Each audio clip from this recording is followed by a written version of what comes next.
festive and jolly, and we putting so much smut on Big Jesus' name on Thursday with this NFL slate, man. I'm so sorry we got to watch this.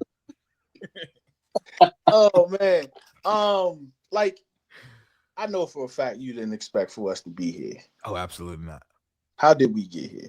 Oh man, is a laundry list of things. I know the injuries are the main character in this conversation, but it's definitely deeper than that as well. It's just a cursed season. We never had a chance this year, and it feels like a place that we're familiar with. It feels like what a lot of those years felt like pre 2024. And we're going to be chasing that high for a minute. But we got to get back to what we do or what we believe we do now in 2026, because this was disastrous, man. Yeah, for sure. When it comes to Dan Quinn, we discussed this. I've been kind of discussing this on and off for like the last month.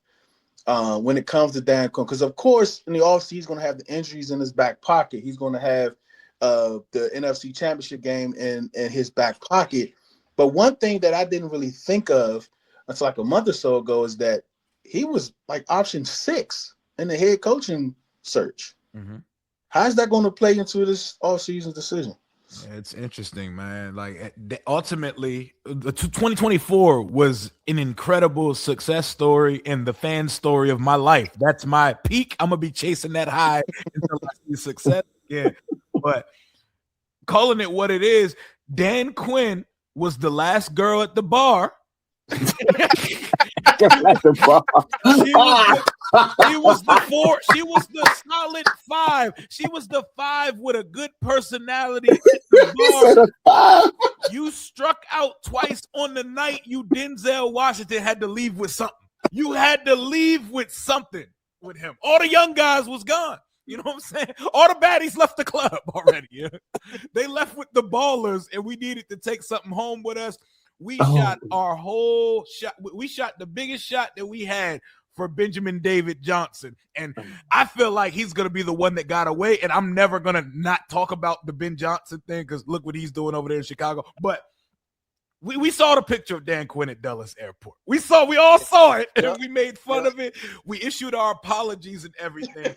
Dan Quinn, incredible human, leader of men. Here's my thing. In 2026, I don't know if that is necessarily the way that you have to go.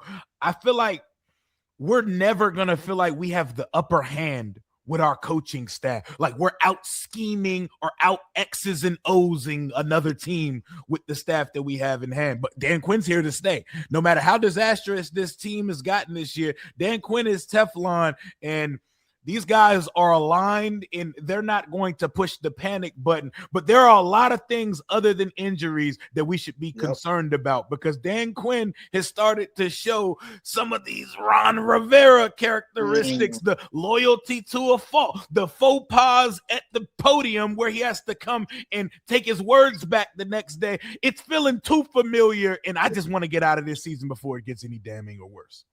Yeah, but I think it is, right? Like you said, we might have Pretty Boy as QB1 on Thursday. Oh, Lord. Yeah, man. It's definitely going to get worse. And I think Dan Quinn is definitely going to be a topic to discuss, especially if we lose these next 2 games, especially if he has. Oh, we losing them joints, brother. That makes, where are you with the fourth down punting? Because I think that's a big topic that's trending right now in this moment. Yeah, I mean, I was live with my son watching the game, and I was like, is he seriously not going to go for it? I understand Josh Johnson's not a real person, and like he was afraid. Like Josh Johnson to have played 18 years and to play for every roster in the NFL, he looked like he ain't thrown a ball since 2012. Like that, it looks crazy, but you gotta go for it, bro. We are 4-10. It is a 2-possession game. I know this quarterback's not a real guy, but do something. You can't punt the ball there. You can't punt it. He knew he was wrong. Fans were not wrong for calling it out, and that's why he came back and retracted the statement. And I'll take that. Like, you know, we're back to we're seeing a lot of traits of old Ronald Eugene And that was fans' biggest fear when we hired Dan Quinn, which is the retread guy who's been to a Super Bowl, didn't win the Super Bowl, has experience.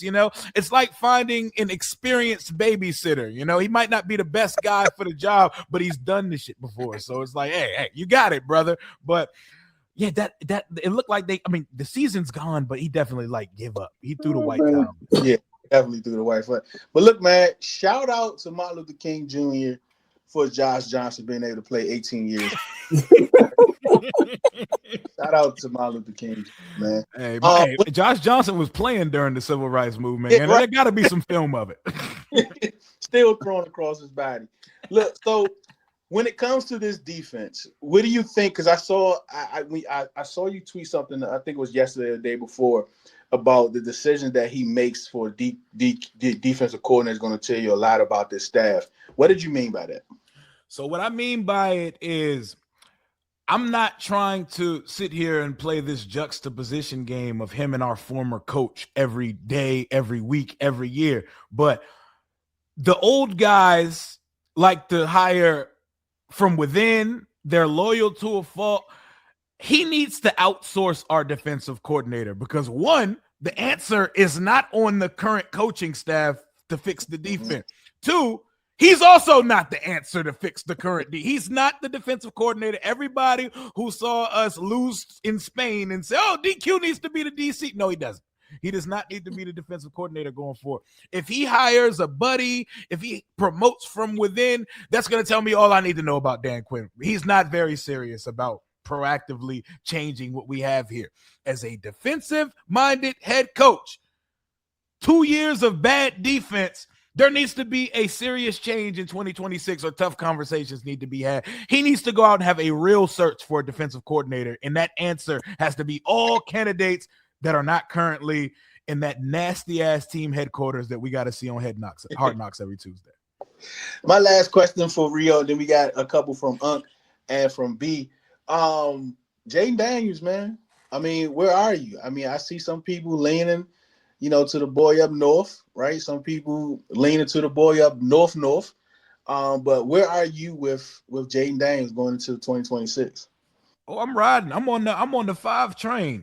We don't hop off of that. Even if it was a down year, even if there were a bunch of injuries, the guy still made like Mr. Fantastic. He somehow avoided serious injury every time, and we don't have to worry about it getting worse in these last 3 weeks of the season. Sometimes in sports, teams, players, coaches, it just does not work out. It didn't work out for us in year 2. We're going to bounce back like Cook Crack in 2026. Everyone should still have full belief in Jaden Daniels. He came from a special quarterback class in 2024. Caleb is currently hooping. Drake May is in the MVP race. Bo Nix is on and off, but he's pretty good as well. But until one of them sees championship weekend in the postseason, they still looking up to my GOAT. So, hey, shout out to them. But we got that thing on us too, and we're going to see it again in 2026. There you go. What you got for Rio? Hey, Rio, how you doing this morning? What up? Personnel wise, how do we upgrade this roster? I mean, like, what can we do to become? I think a part of what our issue is that our roster is bad. Yes. So help me understand how we gonna get better players in the door. Yeah, we have to cut bait with some high dollar items on the roster. Like Marshawn Lattimore needs to be released.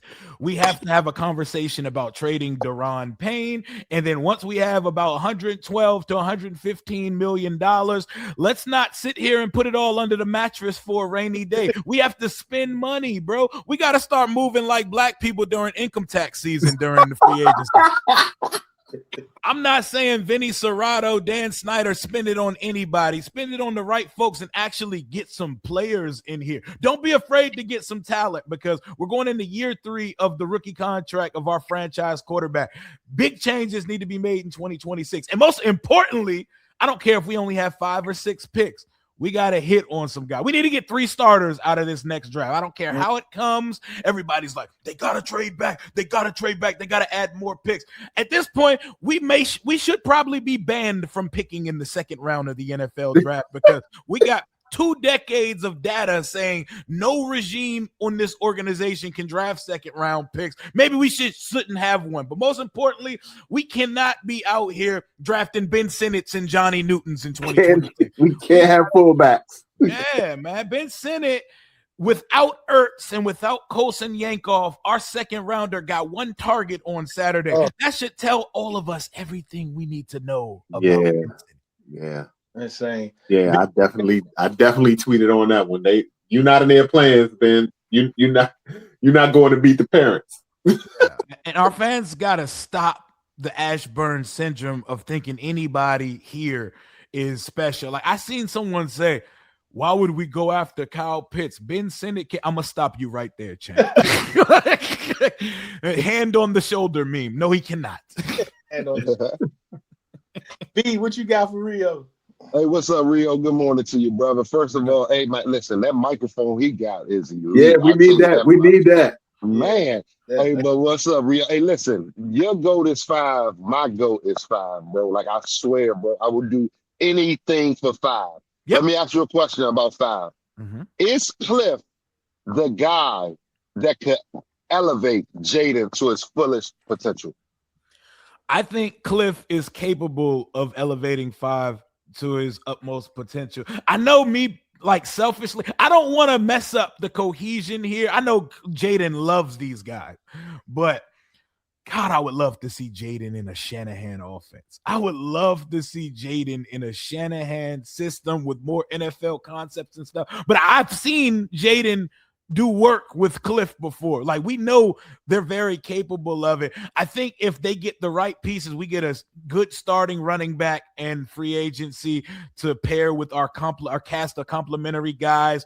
We get another wide receiver to go, another couple wide receivers to go in here, a starting tight end that's like, you know what I'm saying? Because shout out to Zach Ertz, but I think that ship has sailed, especially with the injury. If they get some pieces, the line's good, I think they can make magic again with Cliff Kingsbury. I think Cliff is brought back. I know fans are calling for his head. I think a lot of that's projection too. I think a lot of folks know that DQ can't go nowhere, and we already know, Cockeye Joe is gone. So we need somebody, like we need a head to put on a spike. And Cliff, it looks bad at times this year, but we forget that Cliff is out there coaching like some garbage at times, man. Like we on our 3rd quarterback, cast the complimentary guys at running back.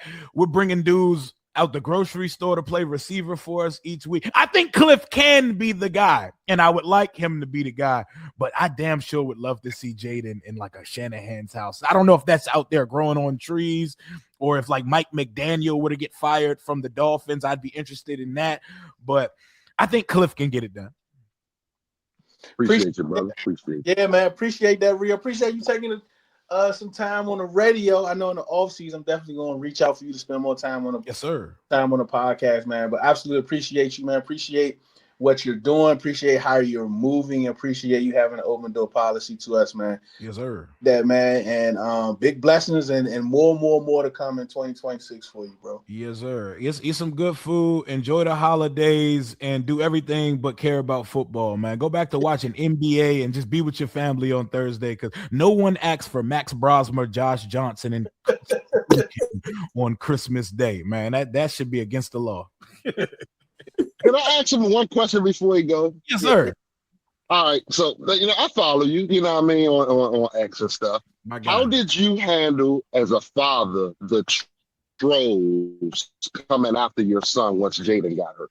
Oh, how like using my son. I don't want to lie. Like, I had to pull myself back for a second because I was out here crashing out a little bit, and I got into a couple of spats via the DMs, but ended up having some conversations, and a couple people, they took them down and stuff like that.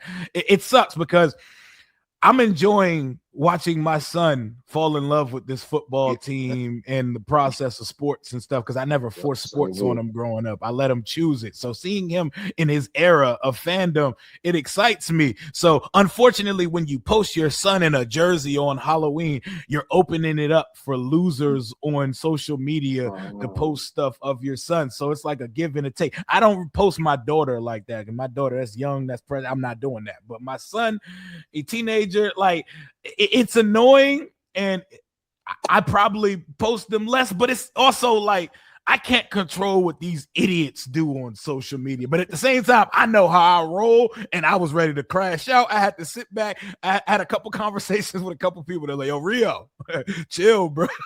Yeah, social you can't do nothing about it. Yeah. Mm-hmm. It's tough though, because we don't play about our kids, bro. Nope. People get hurt for less, man. Facts. All right, man. Appreciate you, Rio, man. Yes, sir. Merry Christmas, brother. All right, Merry Christmas. All right, Yes, sir.